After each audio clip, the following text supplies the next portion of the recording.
hi guys, may dumating sa ating free sample. So, tingnan natin ito. So, ito po ay bathroom storage rack. So, lagayan siya ng shampoo, sabon, pwede siyang lagyan ng lotion. Basta about sa CR ito. Lalagay ko sa CR namin.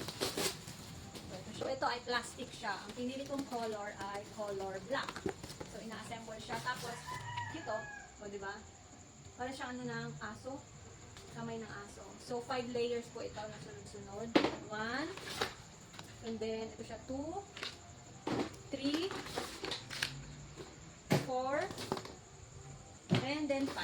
So, ito po ay may gulong. Kaya kahit, kumbaga, pwede siyang hilain. Ayan. Pwede rin pala siyang ilagay sa ano. Hindi lang pala siya sa bathroom pwede. So, assemble ko muna. So, ayan. Ganun siya, guys. So, 1, 2, 3, 4, and 5. So, lagyan muna natin siya. Tapos, pwede siyang mahila, ha? O, di ba? O, di ba? So, lagyan muna natin siya ng laman. So, ayun na siya, mga be.